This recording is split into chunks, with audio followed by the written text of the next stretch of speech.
Your teenager may be a TikTok alien. Chapter 1. The Doorbell Incident. I always thought the worst thing a teenager could do in our neighborhood was sneak out past curfew or break a neighbor's window with a baseball. But last Tuesday morning I discovered something far stranger. Out of this world, strange.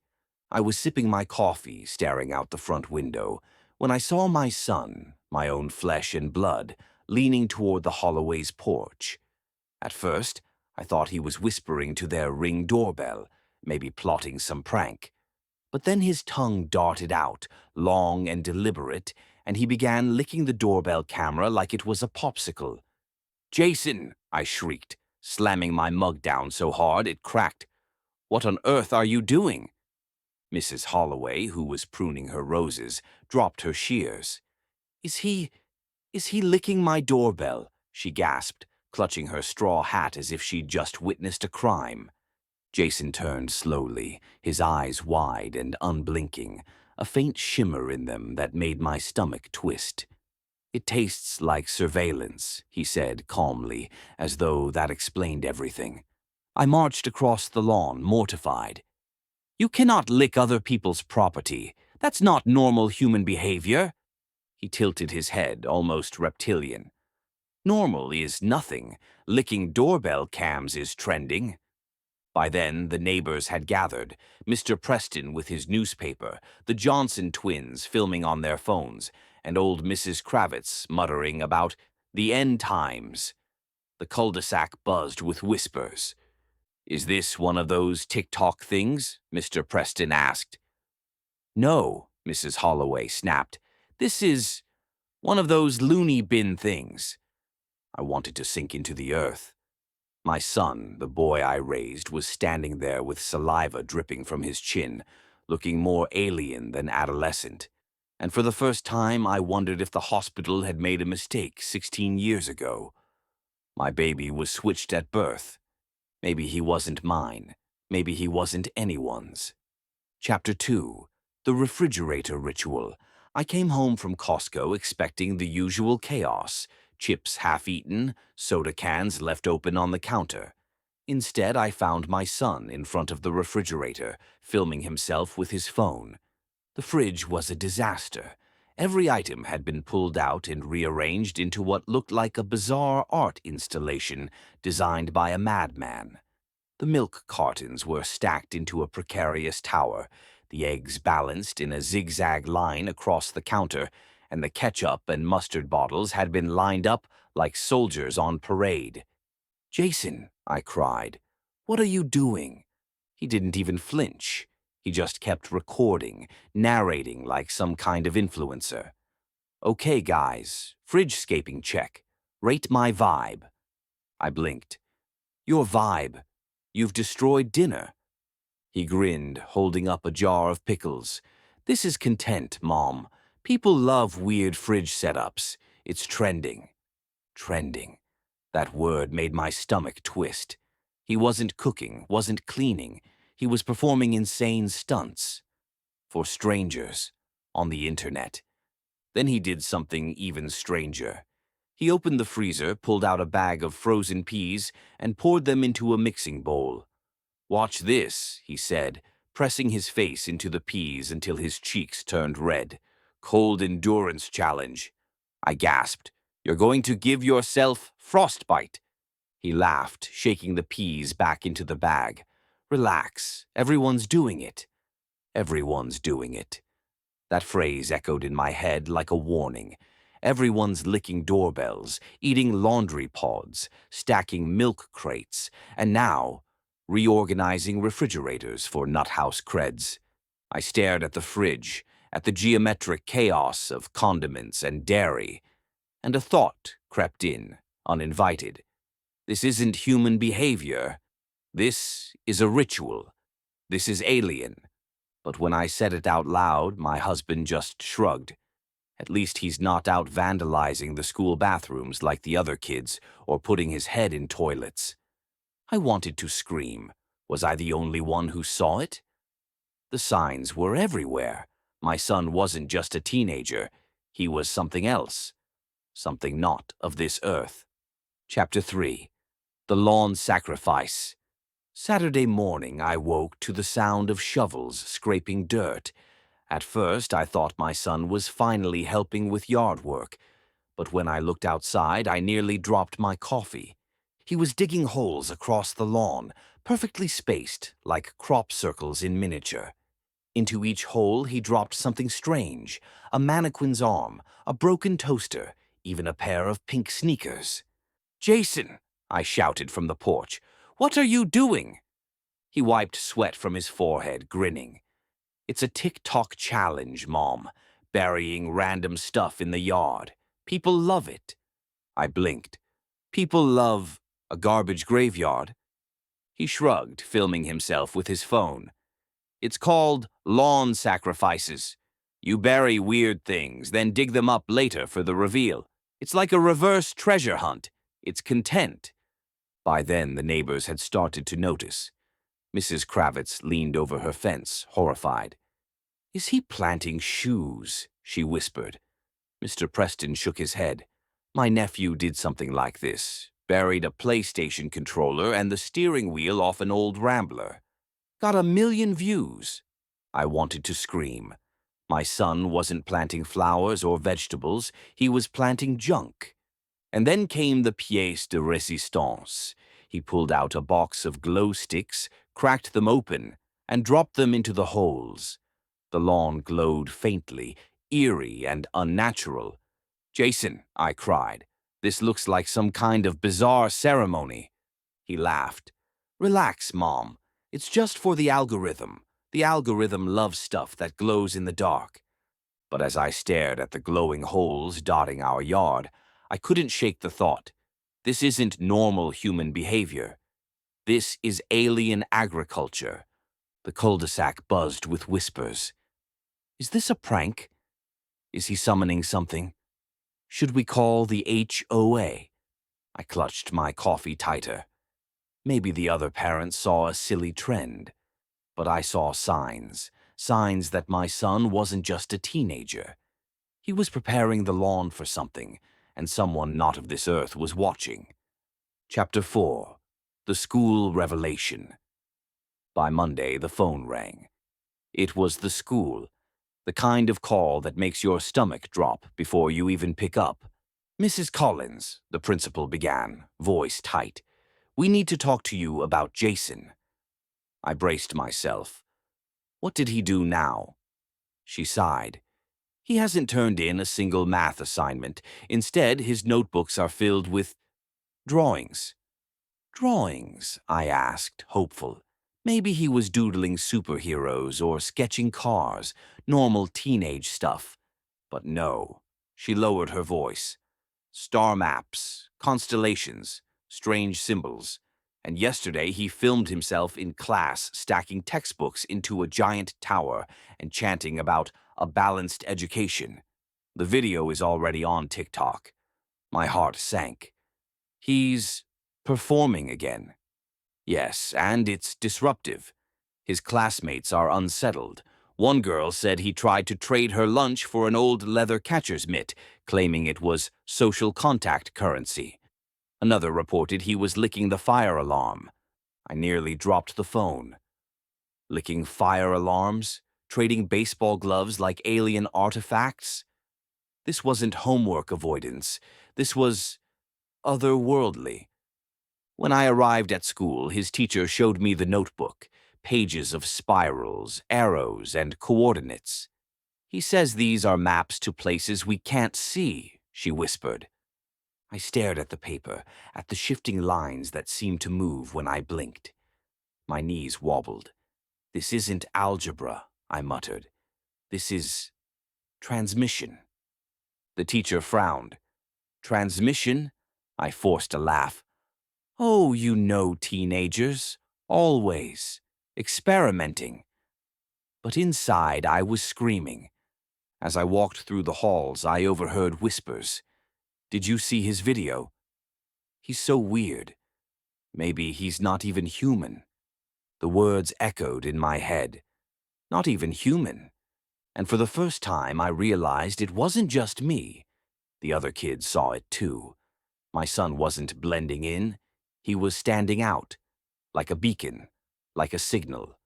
Chapter 5. The Parent-Teacher Conference. The principal's office smelled faintly of burnt coffee and disinfectant. I sat stiffly in the chair, clutching my purse like a shield. Across from me, the principal folded her hands, her expression somewhere between exhaustion and disbelief. "Mrs. Collins," she began, "Jason is unique." I swallowed hard. Unique how? She slid a folder across the desk. Inside were photos and reports. My son caught on camera, filming himself in the cafeteria as he poured chocolate milk into a bag of hot Cheetos. Another clip showed him balancing on a desk, pretending to faint mid-lecture for a TikTok prank. And then there was the vandalism report. Soap dispensers ripped from the bathroom walls, part of the devious licks trend. I gasped. "He did all this?" The principal nodded. "He's not alone. Several students are participating in these challenges. One girl filmed herself eating paper. Another boy tried to skateboard down the stairs. It's disruptive, dangerous, and frankly baffling." Beside her, the English teacher leaned in. "He hasn't turned in homework in weeks. Instead, he draws elaborate maps of the school, labeling classrooms with strange symbols. He says he's charting zones of influence." I pressed a hand to my forehead. Zones of influence? That sounds like colonization. The teacher frowned. "Colonization?" I forced a laugh. "Oh, you know teenagers, always experimenting." But inside, my mind was racing. This isn't experimenting. This is reconnaissance. This is forming an invasion plan. The principal sighed. "We're trying to be understanding, but parents need to know. These behaviors aren't acceptable. They're spreading. It's like a contagion." I clutched my purse tighter. A contagion, or an invasion. As I left the office, I passed a bulletin board plastered with new rules notices. No phones in school, no wearing your clothes backwards or inside out, and absolutely no licking anything that isn't food. The evidence was undeniable. Maybe the other parents saw silly trends, but I saw a pattern. A generation of teenagers behaving in ways no human should. And in my heart, I knew the truth. They weren't just misbehaving. They were preparing. Chapter 6. The Neighborhood Watch. The cul-de-sac was buzzing. Parents whispered at block parties, clutching wine glasses like lifelines. "My daughter sleeps upside down," Mrs. Kravitz confided. "My son eats batteries," muttered Mr. Preston. One mother swore her teenager had started communicating exclusively in emojis, refusing to speak actual words. We all laughed nervously, but the laughter died quickly. These weren't quirks. These were symptoms. I sat there, clutching my Chardonnay, staring at Jason across the lawn. He was filming himself again, this time balancing on the roof of our garage while juggling long knives. The neighbors gasped. He grinned, shouting, "Content, baby," before nearly slipping off the edge. And that's when the thought hit me, sharp and undeniable. This isn't my son. The boy I raised, the one who should have cried when his goldfish died, who never begged for bedtime stories, was gone, replaced, switched at birth. I imagined him, my real Jason, somewhere far away. On an alien planet, maybe, staring up at a sky with 3 moons. Maybe he was the odd one there, the human child among beings who licked doorbells and buried sneakers in glowing soil. Maybe he was the one who didn't fit in.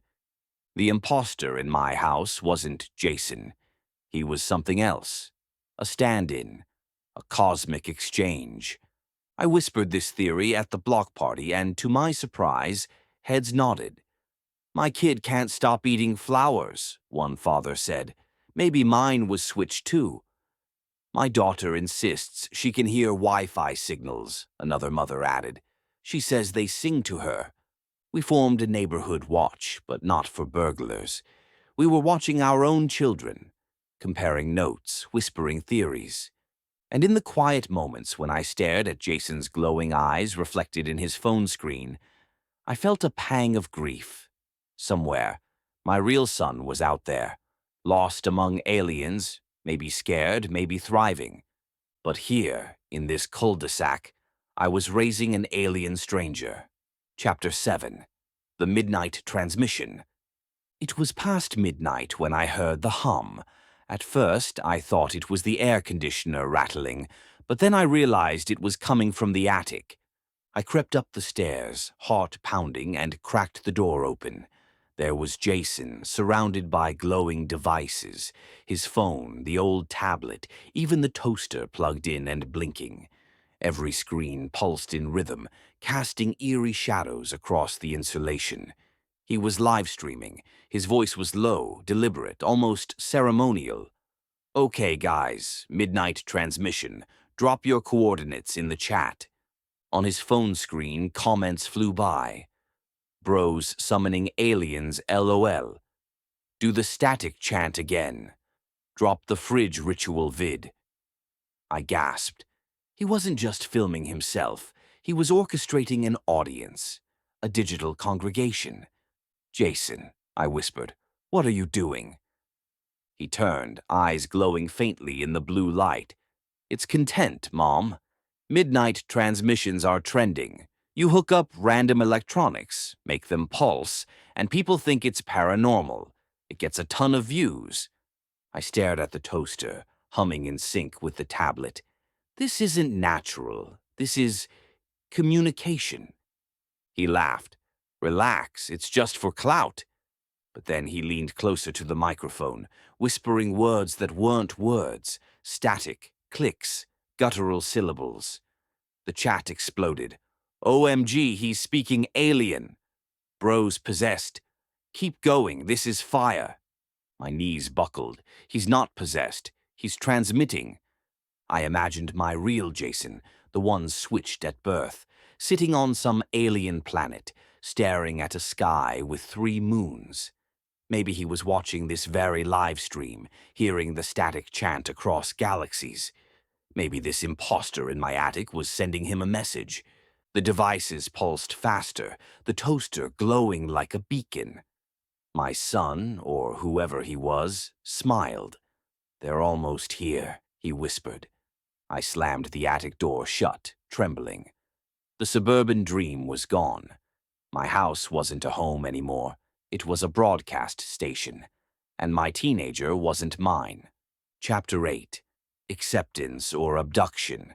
I sat at the kitchen table staring at him. Jason, or whoever he is, leaning against the refrigerator, scrolling through his phone, humming along to some viral sound. Every few minutes he burst out laughing, showing me clips of teenagers eating dirt, pretending to faint in hallways, or balancing on towers of milk crates. "See, Mom," he says, grinning. "It's normal. Everyone's doing it." Normal. The word feels foreign now. Normal kids don't lick doorbell cameras. Normal kids don't bury sneakers in the lawn or chant over refrigerators. Normal kids don't live stream midnight transmissions with toasters and tablets glowing like beacons. I sip my coffee, trembling. This isn't my son. In my mind, I see the real Jason, the one I lost, the one switched at birth. He's out there, somewhere, on an alien planet. Maybe he's the odd one there, the human child among beings who think licking electronics is perfectly natural. Maybe he's wondering why his real parents never came for him. And here I am, raising an imposter, a stranger, a performer for the algorithm. The cul-de-sac is restless. Something has changed. Something has infiltrated. I look at Jason, his glowing eyes reflected in the phone screen, his laughter echoing through the kitchen. And I wonder, do I accept this? Do I embrace the alien child I've raised, even if he was never mine? Or do I prepare for abduction, for the day the sky cracks open and the cul-de-sac is swallowed whole? The refrigerator hums. The lawn glows faintly where the pink sneakers were buried. Upstairs, the attic pulses with midnight transmissions. I clutch my coffee tighter. The suburban dream has curdled. My teenager may not be human, and I may not be ready for what comes next. Epilogue. The Green Revelation. The PTA meeting had barely begun when Jason walked in. Heads turned, gasps rippled through the cafeteria. He had shaved his head completely bald. His scalp gleamed under the fluorescent lights, and his skin, oh, his skin, was dyed a vivid, unnatural green. Not the pale tint of a bad spray tan, but the full, radioactive glow of a traffic light.